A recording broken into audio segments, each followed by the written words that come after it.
Welcome to Beyond Beauty, the Professional Beauty Association's podcast, where we take a deeper look inside the minds and hearts of the amazing professionals in our professional beauty industry. I am Leslie Perry with the Professional Beauty Association, and so excited to be here today with our very special guests, our good friends and partners at Lipgloss Aftershave, Barry and Jenni. Thank you so much for being here with us and sharing some time to talk about all things beyond beauty. Thank you so much for having us. Yeah, thank you, Leslie. We're excited to be here today. I think, some of our viewers and listeners may not even know, like, Lipgloss Aftershave. Like, give us all the info and who you are and what you do in our industry. Jen, do you want to tell them or should I? Take it away. You are the best at this. So I ran a chain of medical spas for about 11 years, and Jenni was an esthetician and then was a spa manager, a medical office manager, right, Jen? Yeah, medical and then resort spas for years. And then after we both got out of operations, we both randomly started consulting, and we got a job at the same skincare brand consulting, and we really liked each other's way of thinking, and we really enjoyed how we both sort of got it. And we started to, after that job ended, we started to bring each other on to the other's projects. And we really enjoyed working together. And while we were working with a particular brand out of California, this was in the mid-teens. It was like 16, and we were getting brands. We were working for a brand, and we were getting influencers to. We would send them products, and they would write about the product and post about it, and we would get such great content to post for this brand, and it was a very exciting time. And then 1 year later, we attempted to run a similar campaign for another company, and the influencers now had rate sheets, and they were charging, which we were happy to pay because it's worth it. We saw a huge value in that. So we were happy to pay. The brand had a budget, and we were sending the content and product, and the people didn't understand what we were talking about. We're talking about sophisticated, high technology skincare, and this 24-year-old beautiful young woman who just was famous because she was a 24-year-old beautiful young woman, she was like, I don't understand. I'm just going to tell people I like it. And so we wanted something more substantive. And so I said to Jen, we should really start doing this. Nobody else is doing it. We should start doing this. And she was like, oh, shut up. And I was like, I'm not kidding. Like, why are we not writing this? Like, we write all day long. Like, why are we not doing this? And then what did you say, Jen? Well, if we do this, we need to ensure that it's clear that it represents both sides, right? Because you've got the male and the female aspect. Barry at the time lived in the city. I live in the suburbs. And we wanted to ensure that the perspective that our conversations were coming from were very clear. So I was like, if we come up with this, like, let's do something that's like represents the dynamic of who we each are. So I went home and I made a list, because Jenni and I are both list makers, and I made a list. One list had like typical, not like boy products for beauty and girl products for beauty. And I circled Lipgloss Aftershave because I thought they were the ones that were specifically, in general terms, more focused on those specific genders. And she loved it. We did some testing and everybody loved it. So that's how Lipgloss Aftershave Love it. was born. And I know when we met, Barry, you had explained, like, and what I love about you both is it's so scientific, and it is complicated information from skincare and getting into the devices and medical, but you find a way to get it across, like getting that difficult information across, but also making it fun. Like, how do you continue to make it fun? I've got to chime in here because that was a huge part of us in building this, is that, you know, we would go to these trade shows and you'd be on the spa side and it was nice and it was quiet. It was so relaxing and everyone was, you know, so sophisticated and we were all educated and we were all learning. And then you'd like meander like to the hair side of a show and it was like fun and music, and it was, you know, we looked at each other and we were like, why aren't estheticians having this much fun also? Like, I get it. We spend a ton, and I'm not discounting hairstylists, and there's research and education that goes into all aspects of beauty. But I think with skincare, it's like and I can say this because I'm an esthetician. I'm like, do we think we are too starchy to be doing this? I'm like, no, you guys, we can still be educated, educate our clients, and have a really fun time doing it. So that was important to us to like make sure we still had fun.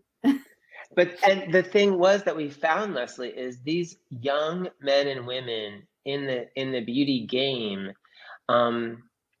wanted to have fun. The days of estheticians, you know, being the professional, reserved, I'm a esthetician, so I am a more professional person, they're gone. Like, they're just gone. Like, esties are hip, they're savvy, they're fun. They're still professional people, but they're doing it in a way that is artistic. It has flair, it has pizzazz. They're doing really amazing things on social.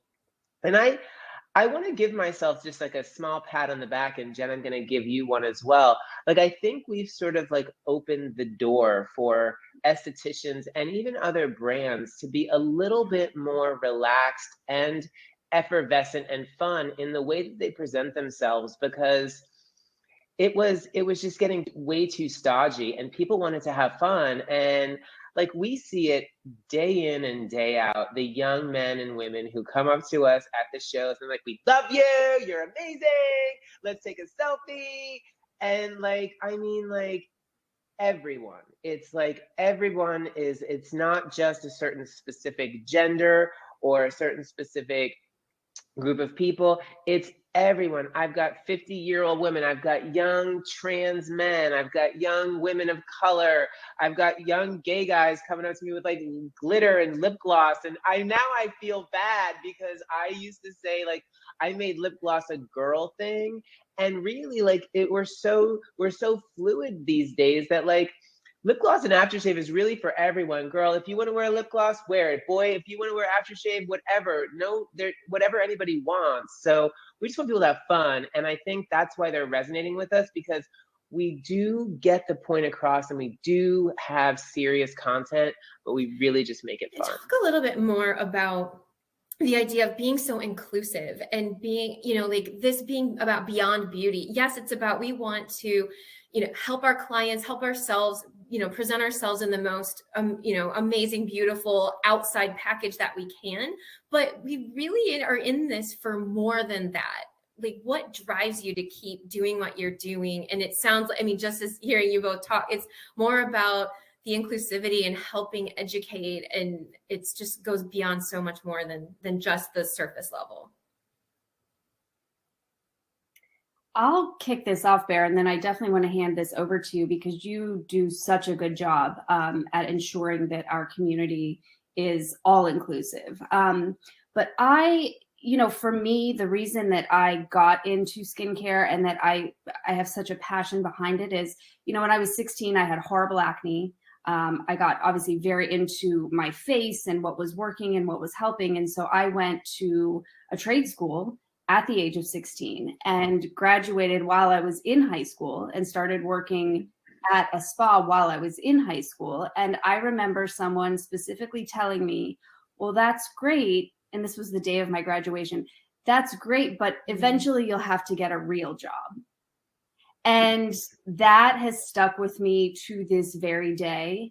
And so for me, the passion behind, you know, running something, a platform like this that empowers estheticians, is to show them that this is in fact a real job. This is a career. This is a lifestyle. This can completely sustain a lifestyle. if you put the time and the education into it. And I think the days of people kind of looking down on people that worked in spas and salons, or just a hairstylist, or, you know, associating our trade with a lower level of education, we want to break that. We want to break that completely and show these estheticians and these industry professionals that there is so much out there that can make you successful.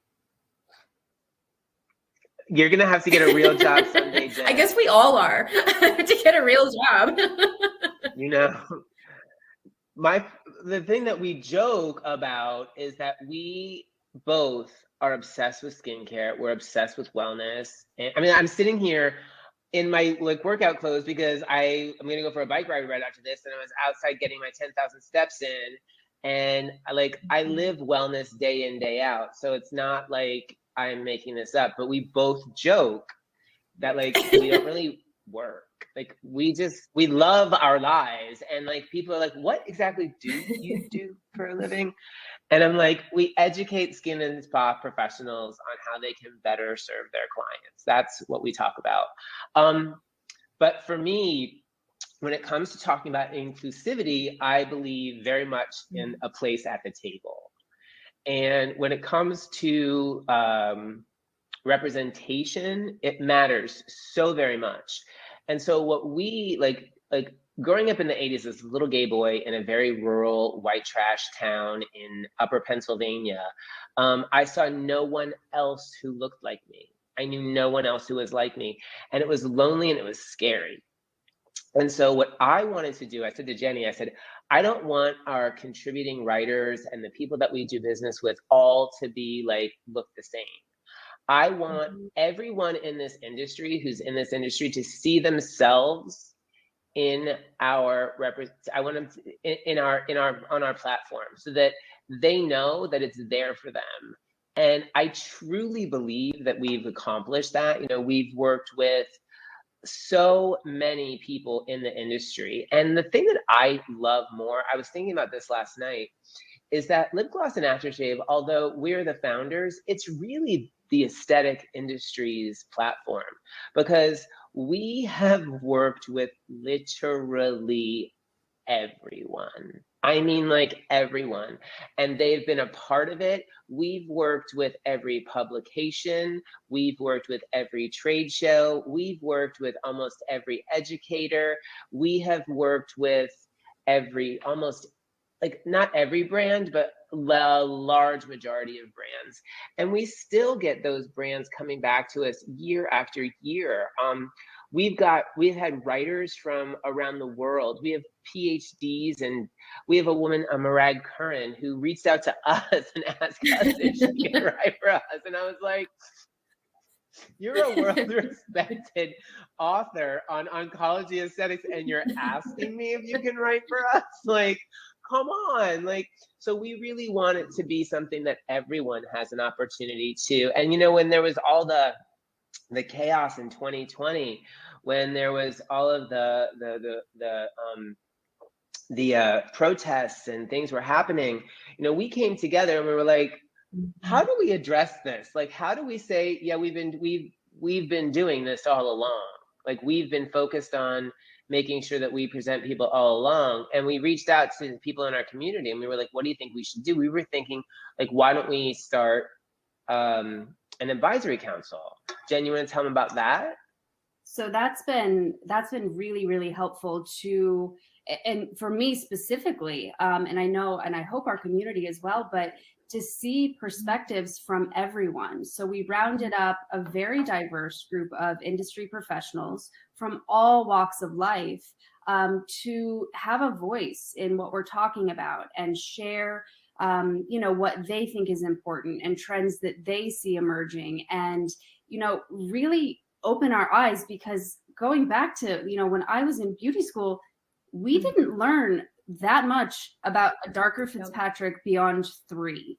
And I even referenced my my book, my skincare book, my textbook, and looked up Fitzpatrick scale, and it's not even in the index.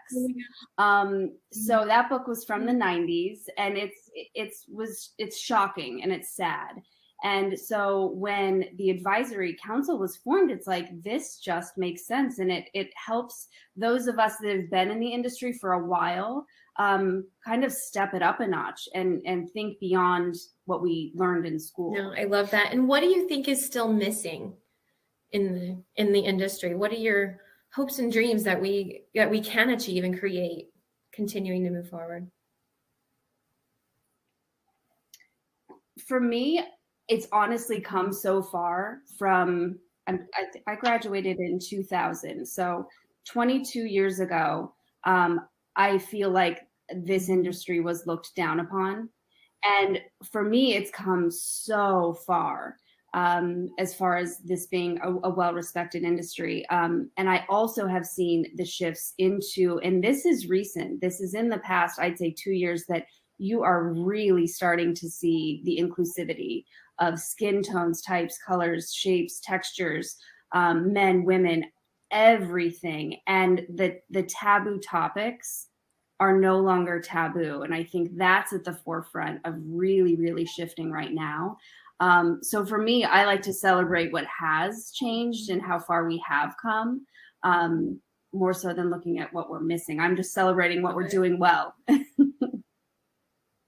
I think that as the industry continues to grow and as more young men and women who are LGBTQ, trans, people of color, all different walks of life, as they enter the industry and they start to serve their own communities, there will be more of a focus on members of minorities being business owners, because I see the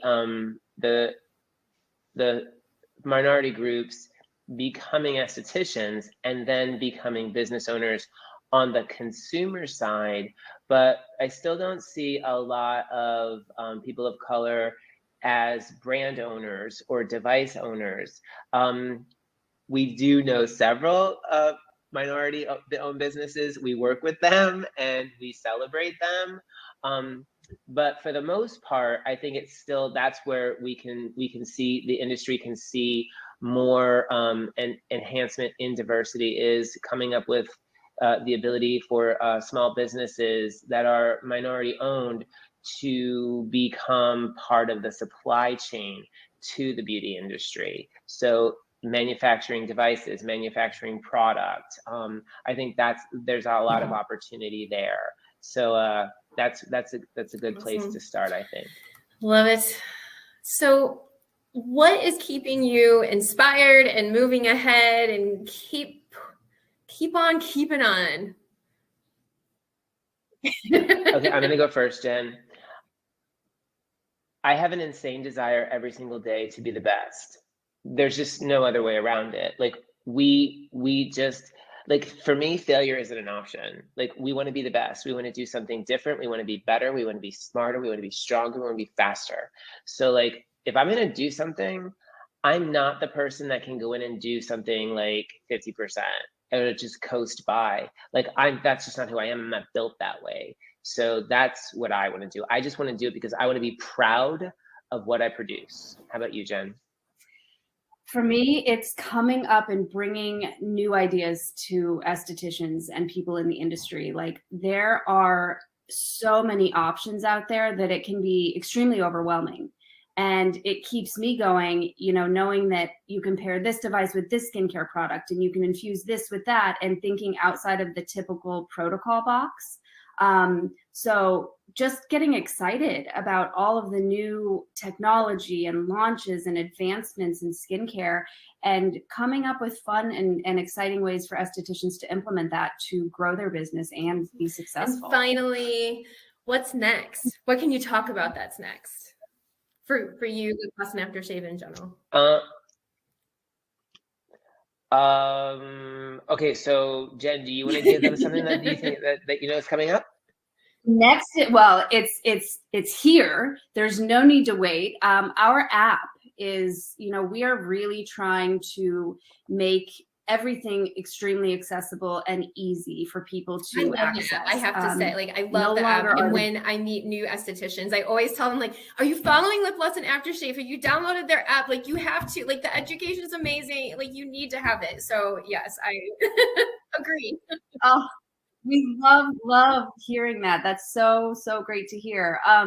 It's, you know, it's, we're really pushing to just make everything so mobile friendly and app friendly, and everything is literally at the touch of your fingertips these days, and you carry it around in the palm of your hand. So we need to, and we have, and we from day one really have kept in mind that like everything happens in the palm of your hand. So our app is just, it's growing every day. I mean, our site and our content is obviously not stopping anytime soon. So we just want to really reinforce that we're like at the cutting edge of having this app and having education right there on your phone that you can watch anywhere, in the break room, in between clients. Anytime that you have time, there's Awesome. time for education. And then, so the other thing that we have that we're really excited about is, you know, when we first created the Lipgloss and Aftershave website, truthfully, we were like throwing pasta at the wall and seeing if it would stick. Like, no lie, like we did not think that this was going to become what it is today. If you would have said to me 5 years ago, we would be one of the leading resources in the aesthetics industry, I would have been like, get out. We started on Squarespace, hand to God, started on Squarespace. And we're like, let's just see if it works. And it did. So after Squarespace, we brought on someone to help us build a cute little website. And we made the mistake of hiring a graphic designer to make our website. And she made a beautiful website that when you sit down at a computer, it looked beautiful. And it translated to mobile. It did translate to mobile. But one of the things that we did was, in the time that that website was existing, I saw a commercial where this young girl, maybe 7 or 8, was playing on a tablet. It was all these different scenes of her playing on a tablet. And then someone said, like someone old like me said, go get your computer. I remember said, that commercial. What? Yes. Okay. And it was in that moment that I thought, oh no. Like, if we want to be part of the future, we have to be an app, because apps are what work on mobile, and she's on mobile. She doesn't even know she's on mobile, but she's on mobile. Like, she doesn't even know she's on mobile. And I know she's on mobile, because to me, mobile is different. And so in that moment, I had to like make a decision, like, we need that app. And then we were out and we were at a show and we saw someone and they made an app. But now what we're doing is we're taking the Lipgloss and Aftershave website, which powers the app, and we're going to streamline and heavily change its look and feel so that everything is as if you were scrolling on TikTok or Instagram. I don't want a menu bar. Like I don't want a lot of options for menu. I want people to have a scrolling experience, and then they tap and then they scroll some more. That's the mentality that everyone is in. So that's what we're looking for. So it's going to be an entirely new way of thinking. You know, one of the things that we had to sort of like, we had to stop, and we hired a young, vibrant European, actually, I don't know. No, are they European or South American? I can't remember.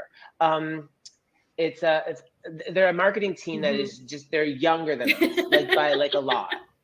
And we're letting them take the lead on these things, because I just watched a TikTok where a young girl was saying, the video was on the young girl, and the dad was saying, tell everybody why you said that was a fake number on that Seinfeld episode. And she said, because there was only 7 numbers. It's a fake number because there's only 7 numbers. She's like, phone numbers have 10 numbers. And he said, no, it used to be that you didn't need the first 3 because everyone knew them, and we just needed 7. But as times have changed, you need 10 numbers. And like, she didn't even know what an area code was. Yeah. Does anyone? It's just a number. So like that young girl didn't know she was on mobile, but she was. And so we looked at our analytics and discovered that 70% of our users are from mobile. So at this point, we no longer care what our website looks like on a website, on a computer.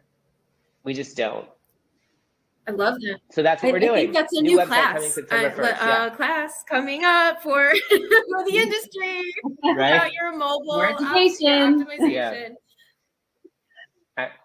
Yep. Well, that's one of the things that we want to be talking about a lot in 2022. That's going to be and it's ironic because that's going to be something that we're going to be pitching for our 2023 presentations is your entire digital presence a scrolling experience so that your customers, are you writing that down, Jenni? And we're recording, totally so I mean, put it out there in ISSE 2023, January, Long Beach. I'm just putting it out there for us. There you go. No, yeah. You guys know where to come. Yeah, because that's truly that's what everyone, like I called it in New York. I made a prediction in New York at the IECSC this past year when we were teaching our class. I said, Instagram is desperate to be TikTok. They created themselves to set it up. So when you open TikTok, you're right on the For You page. You're automatically scrolling. They snap you. They don't give you an opportunity to like decide what you want to do. Like they get you. I was like, Jen, when do you think it's going to be when Instagram, you open it up and you're going to come right to the Reels page and you're going to have to select to go to other places. She was like, I don't know. We got the email last week. It's happening. So like the entire digital platform is going into that scroll that it's no longer anything more than one column, and don't have them pick, just get it into a column and then go. And that's really where it's at. Now I know I'm just so intrigued. I want to keep talking, but I know that we have other things to do today. But I just am so grateful to both of you for taking the time this morning and being with us and being partners with PBA and helping provide the industry with such amazing education for the skincare professionals. So I can't wait to see you in person as soon as that can be. Yes. And thank you for letting Oh my gosh, I love it. That's one of my favorite things is listening to people's stories. I firmly believe, everyone has a story, and if we're just willing to listen, you can learn so many incredible things about people. So that's one of my favorite things to do. Awesome. Well, thank you so much for having us. Bye. Bye. Bye-bye then.